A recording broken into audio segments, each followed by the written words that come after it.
Welcome to Sports Talk with Steve Jones, the daily talk show with the voice of Penn State football and men's basketball. You never know what special guest may stop on by any given day. Now here's the man of the hour, Mr. Steve Jones. All right, good start for Penn State on Saturday. I mean, it's an opener. You put everything in the context of the fact it's an opener. I thought that they played about the way I thought they would play. I think they played about the way they were practiced for the month leading in. I want to give credit to the Nevada coaching staff because I always laugh like, well, they didn't throw the ball deep. Well, you want to know why they didn't throw the ball deep? Why not, Steve? It's because Nevada was playing a 3-deep zone. Mm-hmm. Okay. So they have 3 safeties deep enough to deal with that. All right. Then what did they do with the rest of them? They stacked the box. Okay. Mm-hmm. And then offensively, they ran the play clock consistently under 5 to 7 seconds. Consistently because they're trying to shorten the game. Mm-hmm. So from a coaching point of view, Nevada's coaches had a great plan. Mm-hmm. They didn't want to get beat by the deep ball, so they played 3 deep. They didn't want Singleton or Allen to beat them, so then they took the rest of the guys and they stacked the box. Mm-hmm. And then offensively, they tried to shorten the game by running the play clock as low as they could get it before snapping it. Mm-hmm. They knew that was their best chance to win. And Penn State's just better and loaded all over the place with players. Mm-hmm. I thought Drew Aller played really well. I thought he made a lot of great decisions. He did not force anything. You could see what Pena and Hudson can do. I know Devontae Ross only had 1 catch in the game, but you can see what they can do in the game. I think it was great work for Ethan Grunkemeyer.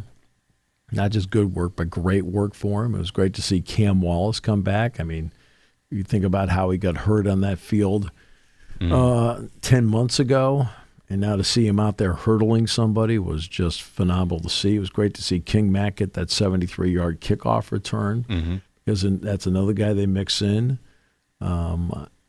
They put a lot of pressure on up front. I mean, Durant gets an interception. Dennis Sutton had 2.5 sacks. Day Lane made a play. They got a fumble recovery from Wheatley, got a fumble recovery from A.J. Harris. And look, they never punted.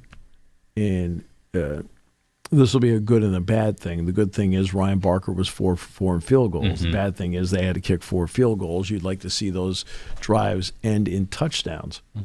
But look, it's a good start. It is a starting point. That's all it is. And now, the really good teams, the old saying is you get better between game 1 and game 2. The really good teams get better between game 1 and game 2. Okay? Well, now you've got to be better in the next game against Florida International, which, again, Penn State's the prohibitive favorite, but it's about Penn State's level of play. I want to start here going really deep into the receivers. I want to start with them first because that was the big thing everyone wanted to know. Right. Of course, it's off season. Everyone's like, okay, you get Kyron Hudson from USC, Trevor Pena from Syracuse, Devontae Ross from Troy. Like, what are they going to look like? As you said, Ross had 1 catch.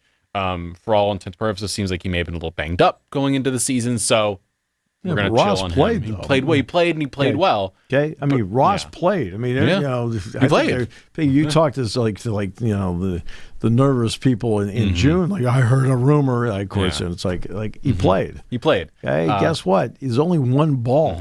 Yes, and it was a 4th down, and he made a good catch and got the first down for the team. I want to start with Kyron Hudson. He had 6 catches, 89 yards, the 1 touchdown, which was a 31-yarder. I felt he played really well. He looked good. Sure. He had good hands.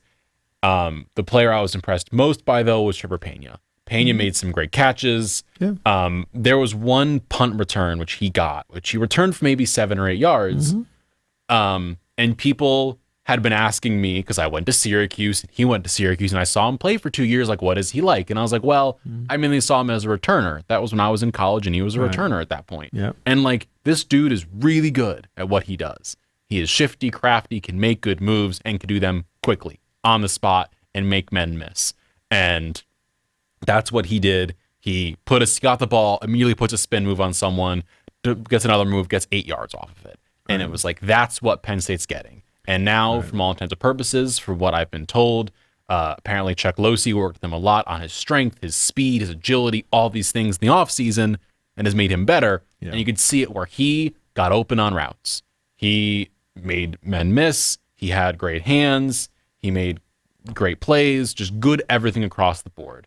And that is what Penn State fans are now getting with Hudson and Pena, two players who can make good catches, have good hands, create separation, and can make contested catches, which is something that Penn State has not had a lot of in recent years from the receiver position, where now you've got those two. Plus Ross will actually, I think Ross has ability to get more separation. Yes. Ross has more ability. You also saw Luke Reynolds, Andrew Rapplier, Khalil Dinkins, all three of them as well at the tight end position, where now Penn State's loaded when it comes to the skill guys catching balls.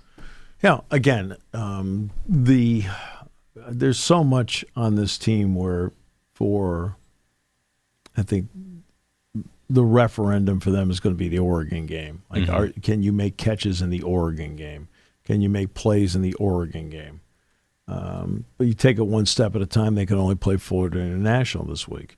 In the Nevada game, they made, between them, I want to say 15 catches, something like that, between Pena and Hudson. And also the versatility with which they use Pena in the offense, because he had a couple of carries in the game as well. And then, of course, the punt returns. Hudson's a pro's pro out there, right? He's a pro's pro the way he handles himself off the field. He's a pro's pro the way he handles himself on the field.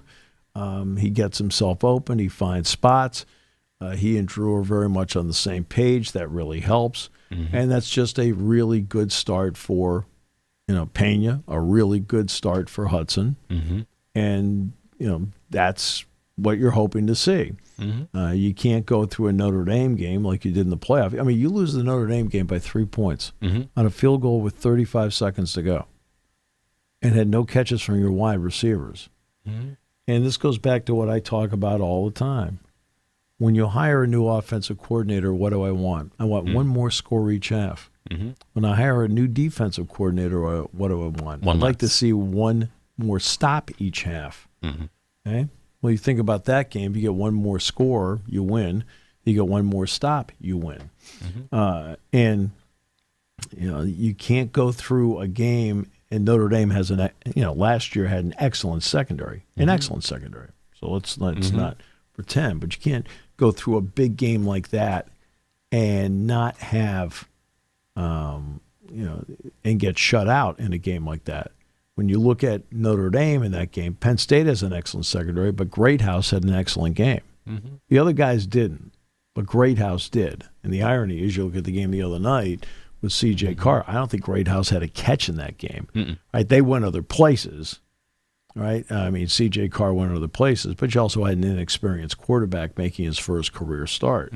So, look, it's a good start for the wide receivers. Okay? Now you build. And now you build. And now you build. And now you build. This is a building process, a marathon building process. You're not going to sit there and, this performance,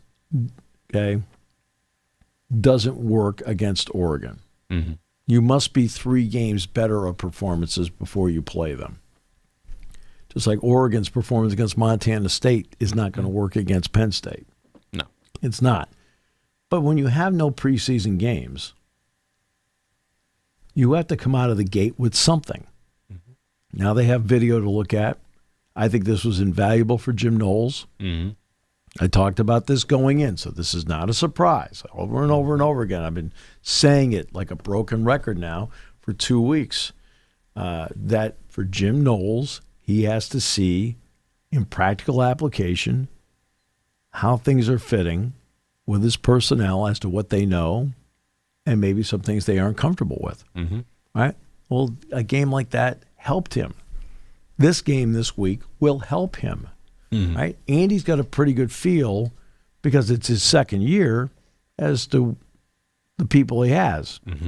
Right now, the 3 new receivers that you brought up are part of the new parts. Everything else, same offensive line, same quarterback, same running backs, same tight ends that have been there before. He of course has no more Tyler Warren, but the other 3 were there previously, so he's had experience with everyone, bar pretty much these 3 receivers, and then players across the line in terms of depth. So he's got a head start compared to, as you said, Jim Knowles, who was learning this. And speaking of the defense, I wanted to get into the defensive front, because that was what intrigued me the most in this game. Of course, the player everyone's been talking about tonight, Dennis Sutton, had a sack, 2.5 tackles for loss, just was all over the place when it comes to that defensive front. The other 2 players that I wanted to bring up were 2 players you talked about going into this past weekend. Of course, Chaz Coleman, greenlit freshman, played incredibly well. I think he made a good job. I mean, one of his first plays in. He hit a spin move on the left tackle and forced Purdy out of the pocket. It was an incredible move. He looked great. And the guy who I think made the biggest difference, as you mentioned, in the interior was Xavier Gilliam. Xavier Gilliam. He is the one who Xavier Gilliam. Xavier Gilliam. He is the one who caused the interception to Zane Durant. Right. Where he gets the pocket, smacks Purdy as Purdy's going to throw. It goes right into Zane Durant's hands, and we go from there. Again, as you said in the postgame show, if you had Zane Durant having the first interception on the season, you're a madman. Yeah. So I think those 2 played incredibly well. I think the defensive front looked really good. I think the linebacker core looked great. Amari Campbell led the team with tackles on the day. Like, the defense, again, as you kind of said, this is a starting point for them, and they looked good. Right. It's just, look, that's what it is. I mean, I thought Amari Campbell played really well. Okay? I thought he played really well in the game. He's an excellent addition to that defense. He's got that Mike spot. Tony Rojas, I think, is going to have a big season. Oh, yeah. I think now you can spot Dominic DeLuca and do well with him. And I think this is a good starting point across the board for the team. A good starting point. Did I say great, awesome, incredible? No, it's a good starting point. Now you got to be a better team this week. It doesn't matter who you're playing. You've got to be a better team this week. When they played West Virginia in the opener last year, one area that was a problem is they had too many penalties. Saturday, they didn't have penalties, except, look. The end of game thing happens. Okay, so it's more than that. The Mountain West crew.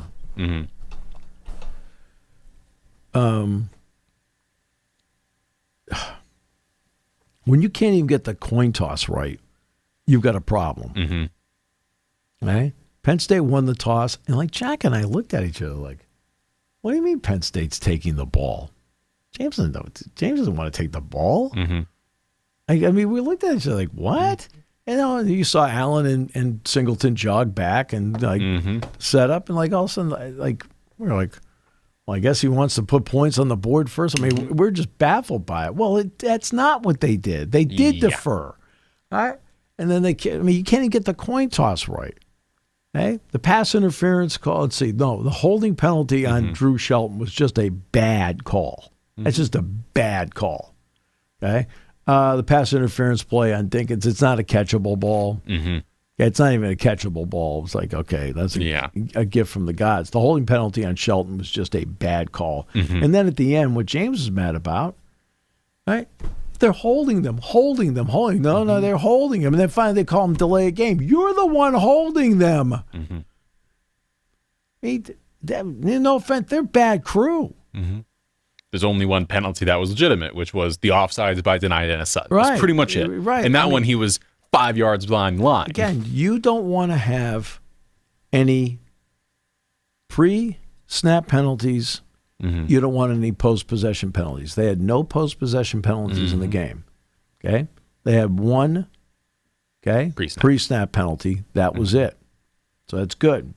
Right? The other stuff, 2 of the calls are okay, the pass interference thing, it happens in real time. It's not a catchable ball, but, I can accept whatever. It's late in the game. All right, the holding penalty on Shelton. I mean, Jack and I are looking at each other like, what the heck are they doing out there? There was about 13 other plays I can think of on both sides that were egregious. Right, but I'm just saying. That's the point. But no, but I'm saying though, it's just like that's why Drew's out there like, what?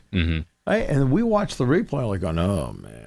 But, we didn't say anything about it on the broadcast because it just – But the point is it didn't matter in a game like that. But the point is, in the West Virginia game, there were a lot more penalties. In this game, for all intents and purposes, you have 1 to 3 total penalties you can live and that's with. what you're looking that's what you're looking for. And out of that West Virginia game last season, the other issue Penn State had is KJ Winston also went down injured. So both things happened in the game, and so you came out of that with the negative of the penalties and also the injury. You're not coming out of this first game without the cause for concern for your starting safety, and you're also coming into it with a very limited number of penalties, which is a major shift for this team, which last season a lot of times put themselves into problematic areas with the penalties they faced. And if this is how your season's going to go, especially on defense and on offense, both with the lines, like that is an incredible switch. You don't want any penalties in the game. No. Okay?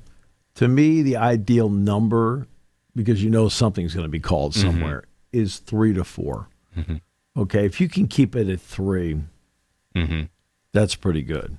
There was 5 again, but as we pointed out, one of them was like, "What are you doing?" One of them you knock out. Do that. One of them you knock out. As an official, you can't do what they did at the end of the game. Had nothing to do with winning or losing. It's just bad officiating. Yeah, one's gone, and 3 are questionable at absolute best. But but 3 are going to happen. Okay, so look, the game happens in real time, so I can he thought he saw a holding penalty. Okay, fine, he threw the flag. The pass interference, that's fine. The offside by deny, everybody saw it's no big deal. But you sit back and go, what are you doing?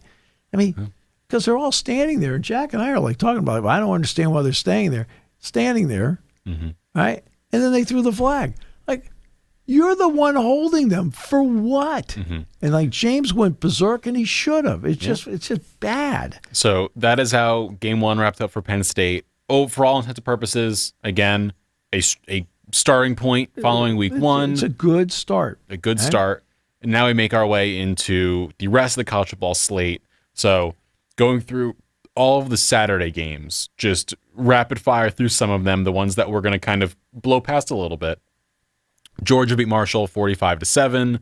Oregon beat Montana State 59-13. Dante Moore looked good for Oregon, but again, we're gonna see how they get against better teams. Same thing with Penn State. But let's at least give credit, because Montana State normally is a very good FCS program, and he got up to a good start. He played well in the game. So look, everybody's they're going to get better competition.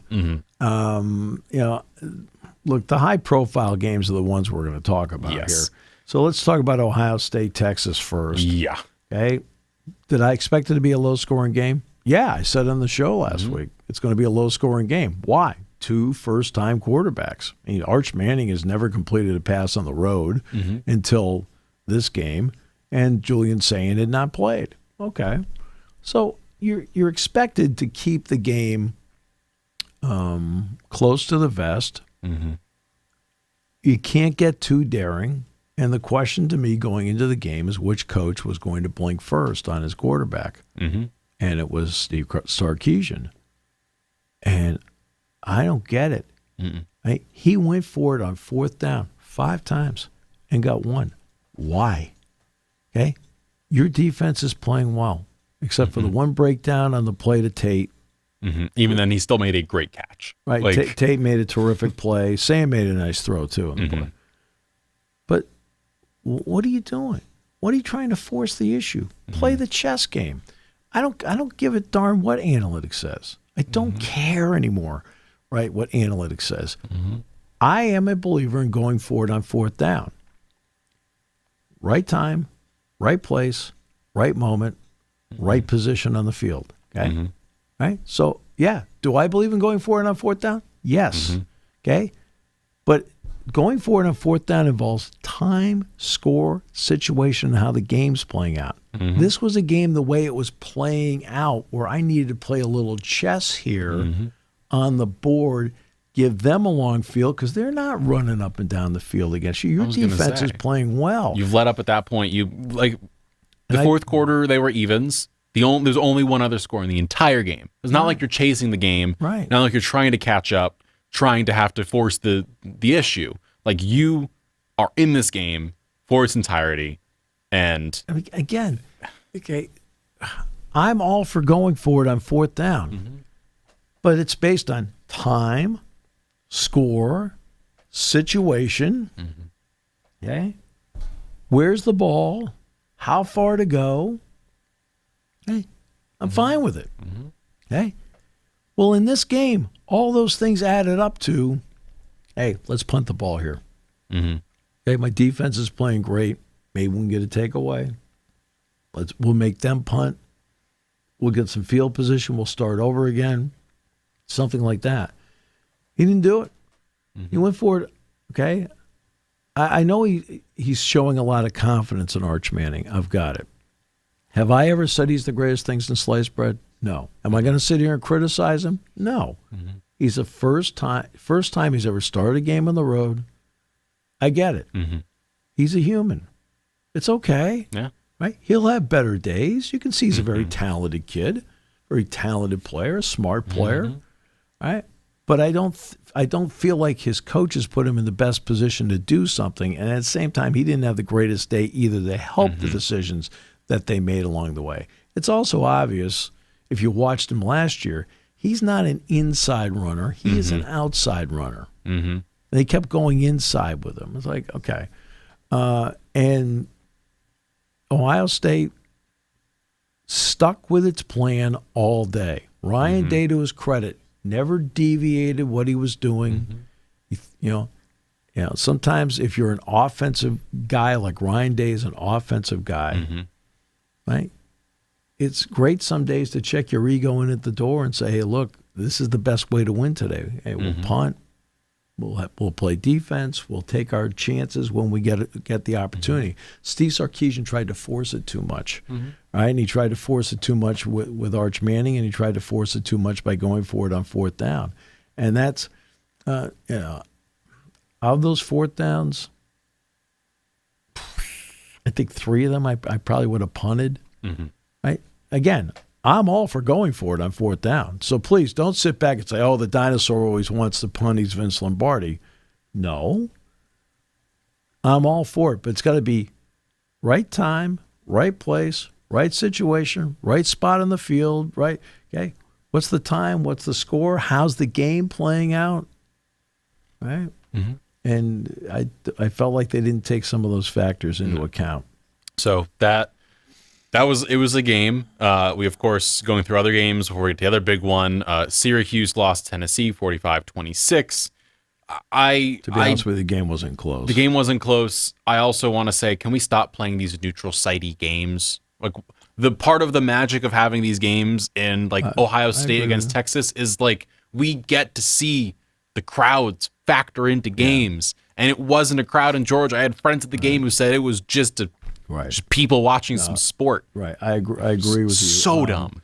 I realize both teams get money out of it. So Yes. That's what it comes down to. That's why one of the things that are changing in college basketball I really like are you're no longer forced to play MTEs, right? Multiple team events. Yeah. You're not required to play MTEs to get to 31 games, which next year will be 32 games. You can just schedule 1 through 32. If you elect to play in a multiple team event, hey, let's go to Cancun. Great, okay, let's go.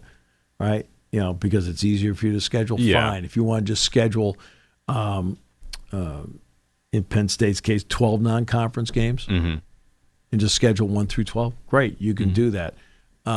Because there's never an atmosphere there. Never. It's the only time there's an atmosphere is if you're playing someplace and the home team is a part of the MTE. And I always tell the story, and we'll get back to the football part in a second. I always tell the story about playing in Milwaukee. It's the BCA Classic. It's a Sunday night. It was the day after Indiana.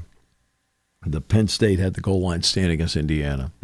So Jeff Tarman and I drove from Bloomington up to Milwaukee. Well, Penn State plays on opening night, and they play Illinois State. Well, it turned out Marquette was the nightcap. So the crowd is huge and great. The next day, Penn State plays Western Carolina at noon. This is in the Bradley Center. Mm-hmm. This is before they built Fiserv. Right? It's the Bradley Center. 19,000 seats. This is Monday at noon. Mm-hmm. They hand me the card with the attendance. 324. Okay. Not 3,000. 324. 324. It's probably more staff in the building than there are people. So then Tuesday, we play noon again. Mm-hmm. They hand me the card, 323. And Dick Girardi says on the broadcast, he goes, "What happened to the other guy?" Right? But see, this is what you're getting in the atmosphere of what you're talking about. Mm-hmm. Unless there's a home team, it changes everything. So Tennessee plays Syracuse in this game. There's no atmosphere in the building. Look, it should have been a home and home. Play the game down in Knoxville. Go up and play in the Carrier Dome. It would have been great for both programs to be involved in something like that instead of a neutral site game that's not so neutral because the trip from Knoxville to Atlanta isn't that great. Mm-hmm. I mean, I realize a lot of people can fly from Syracuse down. I mean, it's not that difficult. But still, yeah. I mean, I'm not big on these kind of games at all. I mean, no. That's why I asked about the Alabama-Florida State game last week. I said, where is that game being played? It turned out it was in Tallahassee, which is great. And that's, look, you've got all these great stadiums. Mm-hmm. Utilize them. I mean, on campuses. Exactly right. Utilize them. And that's, I'm not big on that either. That's why I like seeing Notre Dame played at Miami. Yeah. And that's why I like seeing the playoffs. The first round is these home games because it adds to an atmosphere where you can get, like we saw with Penn State versus SMU, where it's the wild. atmosphere was incredible and wild. It was a frigid day, and the stands were full of people wearing white, and they couldn't feel their thumbs. Right. Ohio State played home at Tennessee. Yeah. Wild atmosphere.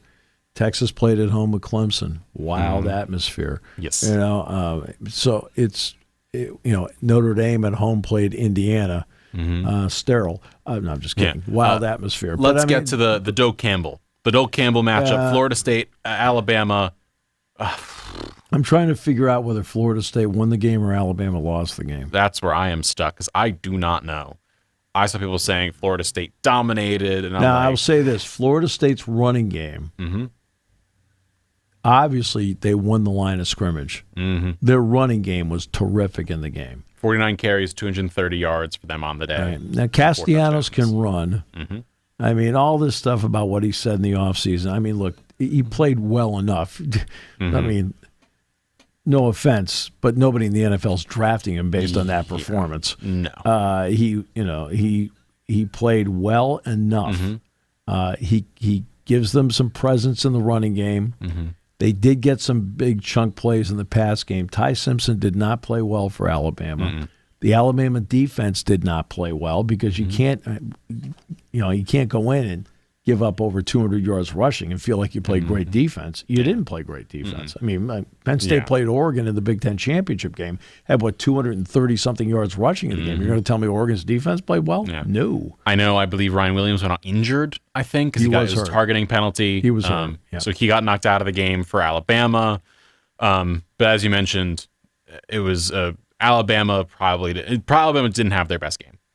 Florida played. Well, not even remotely. I mean, you have to have concerns because there are people that, again, I'm very limited as to how much I saw. Very limited as to how much I saw.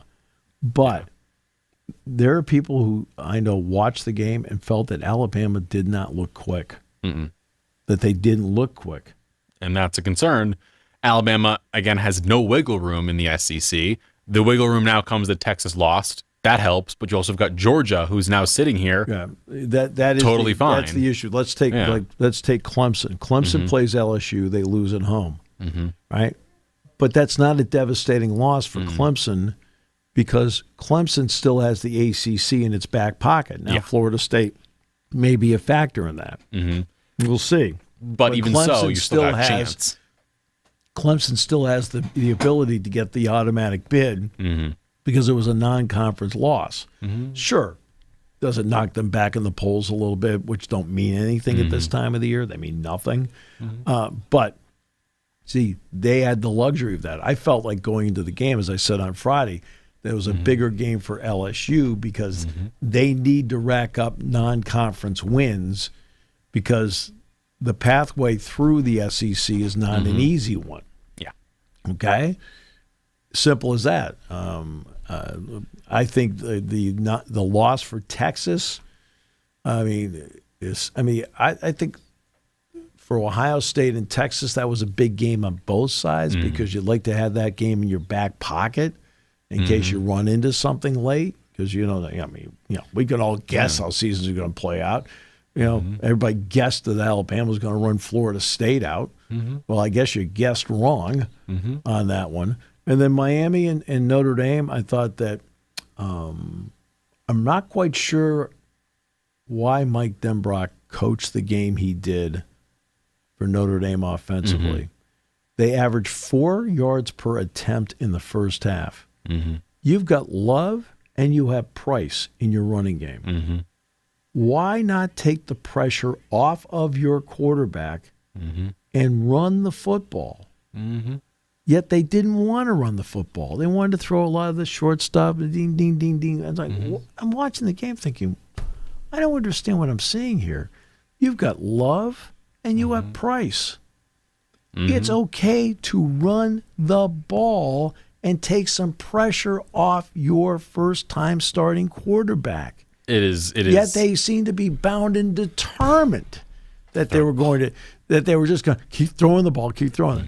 To Carr's credit, now let's go to Carr's credit. In the final quarter and a half, you can see what they see in him. He stepped up. In the last quarter and a half, you can see what they see in him. And I thought to myself, Notre Dame's quarterback situation's in pretty good shape if that's how he's going to play. As for the other side, Carson Beck, I thought for the most part played pretty well. Daniels made that absolutely phenomenal touchdown catch. It's not a great throw. That throw should have been picked off. But Daniels makes that catch, and in a game like that is the swing play in the game because of how the game played out. To their credit, when it came time to nurse the lead, what did Miami do? They ran the ball. Right? They threw it on their defense. They said, okay, we're going to trust you guys in defense. The freshman wide receiver for Miami is going to be a real player. That Malachi Toney? Yeah, Malachi Toney is going to be a real player. You can see. They use him on punt returns, the pass game. Having Beck as his quarterback really helps. Notre Dame's going to be fine. I think, but I thought the first 2.5 quarters Notre Dame wasted offensively because they kept trying to get Carr into some rhythm instead of letting your running game allow Carr to get into some rhythm. Yeah, pick your spots versus saying, do it now. Give him time. I'm not saying always run it on first and second down. But if you've got those guys in the backfield, not a bad idea. I would like to see how it works first. I mean, it doesn't mean you can't, once you do it a few times, then start throwing maybe on first down because now they're expecting it. Okay, now we're going to throw on first down. Boom. But I didn't quite get what they were doing with that. And I thought it was on their part not exactly a prudent plan. And now if you are Notre Dame, you go into the next game, you take on Texas A&M. That is your next opponent. And all of a sudden that game becomes a lot more important because you did lose to Miami. You now have a second game.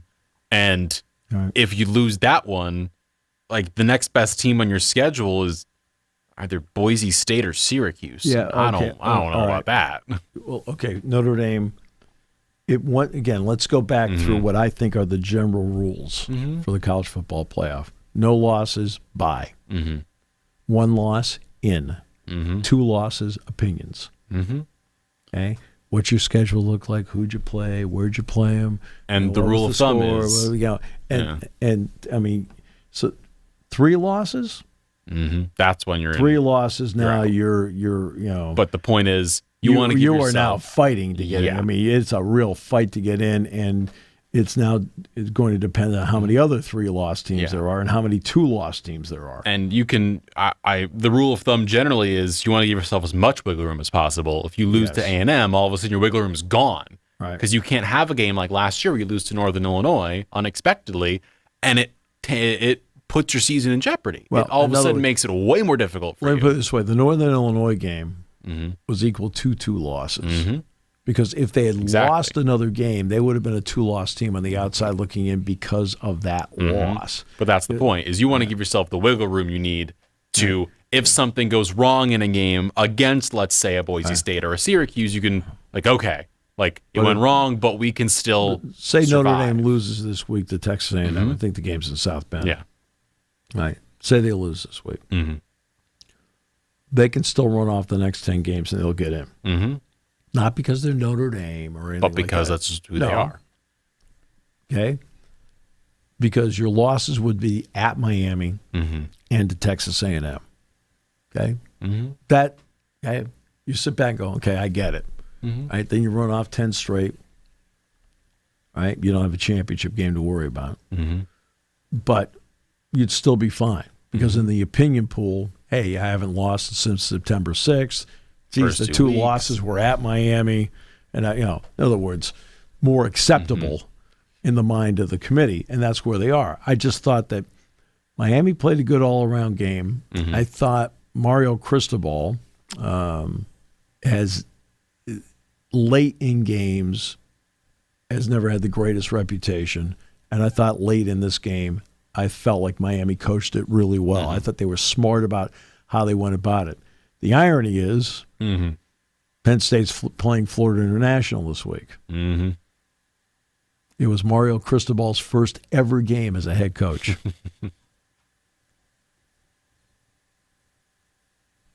It's one of those ironic notes which I sense won't make the pregame show until one of us says it. Let's go to LSU Clemson. We haven't fully talked about that one yet. Ended 17-10. LSU takes down the Tigers. I guess, quote unquote, wins the Battle of the Death Valleys? Question mark. Whatever. I think. There's silly things. There's too much silly stuff out there that means nothing to me. I really don't care which is the real Death Valley. I don't really care which team's the Tigers. I just want to know who won the darn game. What are your thoughts? I know you may have seen a little more of this game, but just was it timing? I did. So thoughts on this one? I know Nussmeier 28 for 38, 232 and a touchdown. Klubnik 19 for 38 with 1 touchdown, 230 yards for him. Let's start with 2 parts: LSU's defense and Nussmeier. So I'll start with Nussmeier. Nussmeier. Actually, they actually go hand in hand. LSU's defense really struggled last year. Really struggled. In this game, they did not. I thought the LSU defense played really well in this game. I thought they, except for one drive, really kept Clemson in check. I will say this: that crew made a horrible call on taking away the touchdown for Clemson. Oh, he came down in the ground. For God's sakes, he's got the ball in his possession. He's in the end zone. Okay, he's got a foot down. The play's done. It's over with. He caught the ball.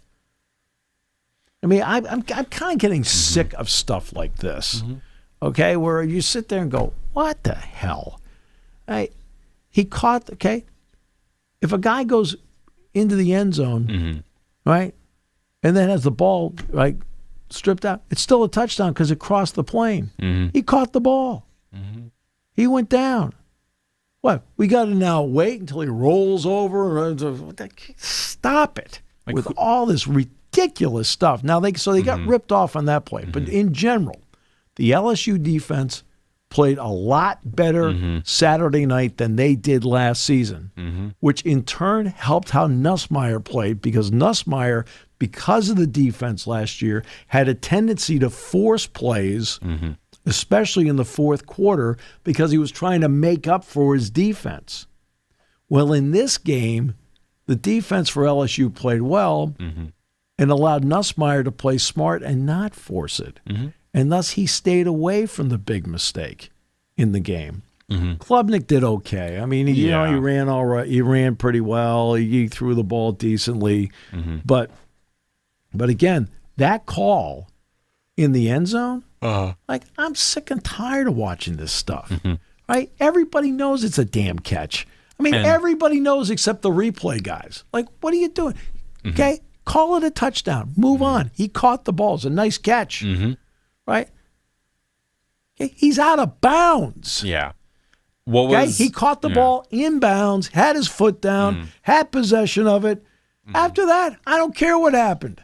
Who was it? Was it Nick Singleton, I believe, this past weekend for Penn State, scored, and they spent like 5 minutes reviewing it? I was like, why are we... They reviewed 3 plays. Yeah. All 3 were obvious plays. It was and I even said, stop. I even said in the broadcast, stop wasting our time. Yeah. He's a yard deep into the end zone for a touchdown.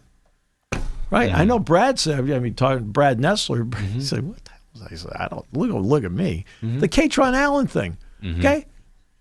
The Nevada kid is laying on the pylon. Yeah. What are you doing? Okay? It's over. And they're down there in the little screen looking at it. Just stop it. Nobody came here to watch you do this. It's obvious. Stop it. And God, it drives me nuts watching this stuff. We're going to review it. And they'll sit there. It takes just do what, in the NFL, I give them credit for this. Replay assist. That's all you got to do. Make it move. Replay, call down. It's fine. Don't worry about it. You're good. Doesn't take long to do that. Do replay assist.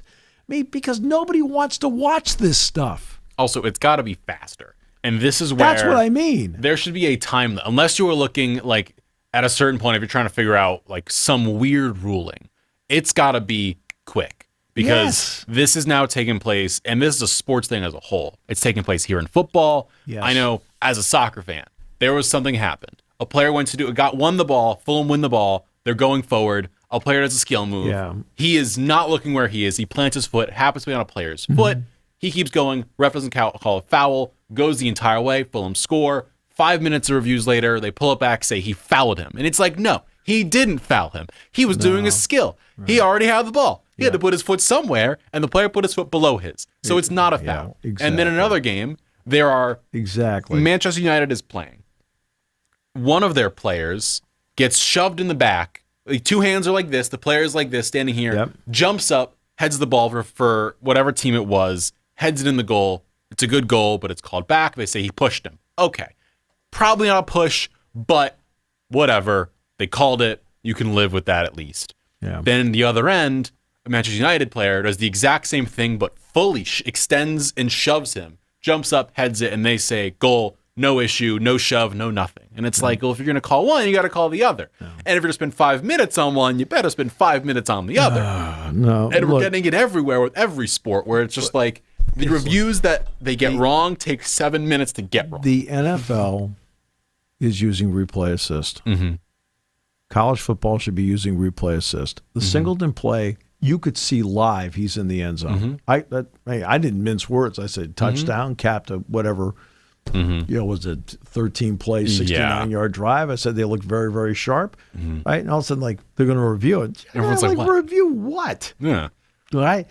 And then not only review what, review why. How much time did they spend reviewing it? Can I make a recommendation?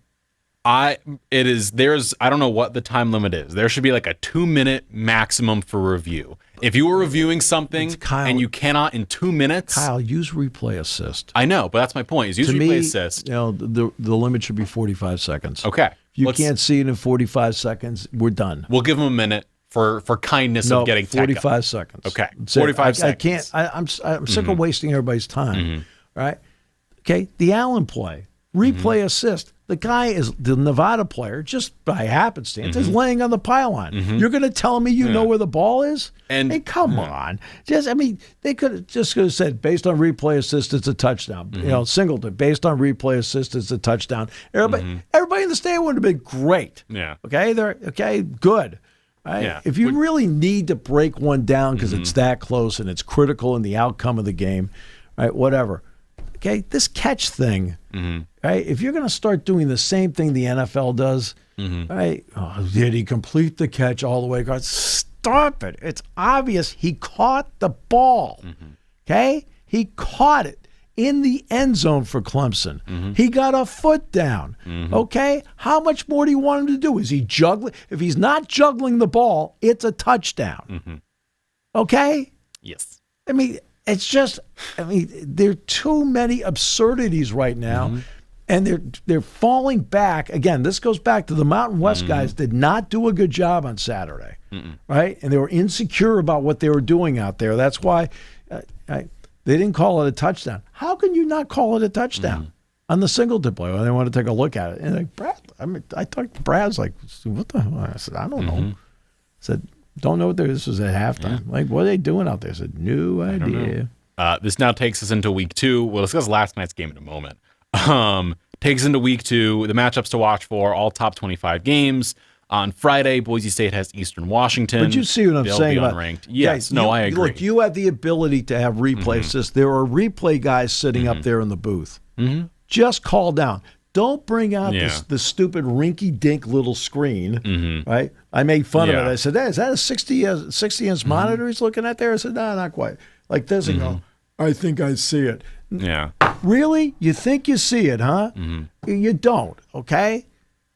Just use replay assist. Hey, we saw it. He's in the end zone. It's a touchdown. Right? Use replay assist. All you had to do. Yes. And why have those guys upstairs? Why have them in that booth unless you're going to utilize them like that? Okay? Now there's this week's games. So before this week's games, very fast again. My perfect thought of refereeing. You get a minute of time to look at a call. Like if they need a minute, they allowed 1 minute. At that 1 minute time, if you don't have a decision, whatever the call on the field is, that's what stands. And then the only time a ref can go to the monitor to look is if it's a targeting call and they're like, we need you to take a look to confirm this call because we ourselves cannot make that. I understand that is like, that way you limit the amount of time spent on calls. You can limit the impact they'll have on games. And also, if a referee sees what happened to Ryan Williams or a targeting call, I believe in the Michigan game where he jumps up and like headbutts the guy. Yeah. Like the ref can take the look and be the one to decide, okay, yes, he is going to be booted out. That's the only times you're allowed to do it. That's fine. That seems like a great solution, right? That's fine. You'd think they would have thought about this stuff, Steve. No. The game's top 25. Boise State will not be in the top 25 this week because they lost. They were 25th. But let me say this about Boise State. Yeah. Okay. First of all, the quarterback for South Florida is a really good talented player. He got hurt last year. Now, having him back is a big plus. But Boise State, am I surprised by the outcome? No. Okay. Boise State, because of Ashton Genty, was a team that needed to get to the lead and needed to play with the lead. Why? Because they don't have a passing game that allows you to come from behind and win a game. The passing game that they had with Maddox is designed to be mixed in with the running game. Right? It is not designed to like you're down 21-7 and he's going to bring you back. He is not going to bring you back. With all due respect to him, he's not good enough. Right? I knew when Penn State got the lead on them last year in the Fiesta Bowl, I felt very comfortable that Penn State was going to win the game at that point.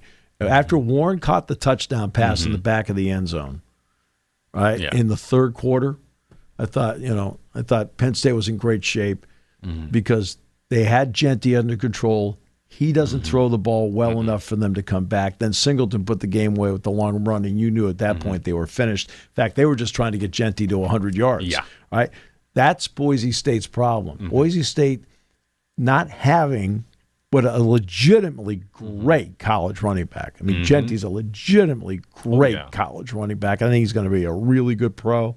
But they don't have the passing game that when they fall behind, that's not part of their formula because they're not designed to do it. No. And he's not good enough to do it. He's not. Going into the Saturday slate, we'll discuss FIU Penn State at a later date because we have a lot to get through in that game. The other noon game, San Jose State takes on Texas down in Austin. San Jose State lost their first week's game. Their quarterback, Walker Eggett, 308 yards, 2 touchdowns, 2 interceptions. Illinois takes on Duke down in Durham. That's an interesting one. Darian Mensah, quarterback for Duke, 389 yards, 3 touchdowns in the air for him. He's a pretty good quarterback. No, that was a big pickup for Manny. You know what's interesting about that? I think Illinois is really good, by the way. I do. Yeah.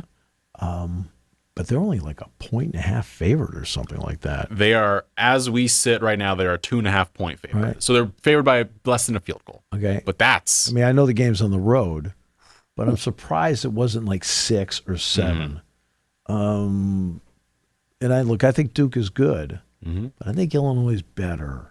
Yeah. And I was surprised at how close they thought that game would be, and we'll find out if they're right. And we'll do predictions when we get to Friday's schedule. Baylor takes on SMU down in Dallas.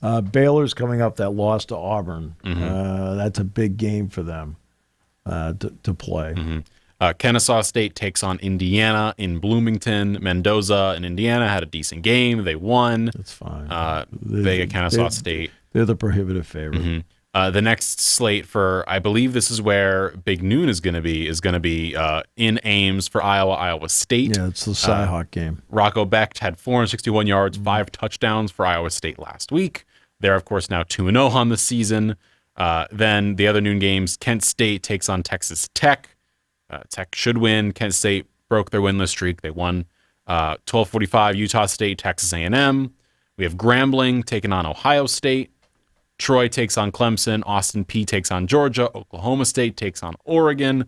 Ole Miss, that should be a good game. I'm looking. That's in Eugene. I'm looking forward to seeing that game. I mean, Oregon's should be better than Oklahoma State, but that's a good testing game too. They're favored by 28.5 points in that one. Ole Miss takes on Kentucky down in Lexington. Kentucky last year is the team that won. Kentucky won one conference game last year, and it was in Oxford against Ole Miss. Eastern Tennessee takes on Tennessee down in Knoxville. USF now gets Florida. That is their next game. That should be that's actually, in Gainesville. That should be actually an entertaining game. Should be. 7 p.m. slate. Bethune-Cookman has Miami. South Carolina State takes on South Carolina, who is a really interesting team. Lenora Sellers had a better second half than Lenora first half. Sellers is a good quarterback. Nick Harbor's a great receiver. Yeah, I mean, I think Sellers is a guy that's very impressive. I thought he got off to a slow start in the game that they played on Sunday afternoon against Virginia Tech, but Brent's defense is pretty good. Dylan Stewart's a heck of a defensive. And then in the second half, Sellers played a lot better, made some plays I think only he can make in a game like that, and plus they had the big punt return from Swain late. Army takes on Kansas State. Army lost its opener. Yeah, Army lost its opener. They lost to, it was an FCS, it was Tarleton State, 30-27. Yeah, they lost to Tarleton State. You're like, okay. Yeah. Louisiana Tech takes on LSU down in Baton Rouge. Arizona State gets Mississippi State in Starkville. Alabama takes on UL Monroe. And then the last game, the 7:30 on ABC, Michigan versus Oklahoma. Mateer versus Bryce Underwood down in Norman. Well, this is the game that Moore wanted to coach because this is his alma mater. That's why they designed the 2-game suspension. To let him have it. To let him coach this game. The NCAA went along with it. Like, really? How about you dictate the terms? Okay? How about you dictate the punishment, not have the punishment dictated to you? I mean, that's how I look at it. Yeah. But that will be interesting to see. I mean, Oklahoma got off to a good start. Michigan got off to a good start. It didn't, Bryce Underwood appears to be a talented player who's only had the one start so far. But it wouldn't take much to improve the passing game at Michigan because last year, to their credit, it was so poor. I mean, like, just poor. I mean, that's why Ohio State has to be kicking itself over and over again. They probably had to be standing there in Columbus all day watching them throw the ball and doing nothing with it and saying, how are we losing to these guys? And the last game to wrap us up, it happened yesterday, as a matter of fact. TCU took down North Carolina 48-14 to, I think, some people's surprise, but to those who actually paid attention, nobody's surprised. TCU is a good team. Hoover is a really good quarterback. Barnes is a good running back. Spoiler, TCU kicked their teeth in. Look, the bottom line is you don't know how good North Carolina is because I think he has 90 new players. 90 new players, new coach. It's also, he's in college now. It's a very different ball game. But you don't know. Right? It's easy to take shots at Belichick because of his his pro career. Oh, he's in college now. It's easy to take shots at him because people don't like his girlfriend. I could care less. It doesn't matter to me one way or the other. It doesn't matter. Right? It's easy to take shots because he's getting paid $10 million a year. I got that. But the bottom line is, if you're actually looking at it from a football point of view, it's 90 new players. It's going to be interesting to see what he does at quarterback, because Brad Johnson's kid, who got hurt last year in the opener against Minnesota, did play late in the game yesterday and actually moved the team. Will he turn to him moving forward? That part I don't know. But, I mean, nobody talks about the TCUs of the world. The whole thing was on him. Belichick doesn't play, right? And it's one game. Now, they should win the next two, right? And let's see if that helps straighten some things out for them and gives them a little bit of confidence. Because as the game went yesterday, they gave up a lot of big plays in that game. Thank you for listening to Sports Talk with Steve Jones, a 7 Mountain Media production. Come back at 11 every weekday for analysis of the latest happening in the sports landscape. From college football to European soccer, Steve and Kyle cover it all on Sports Talk with Steve Jones.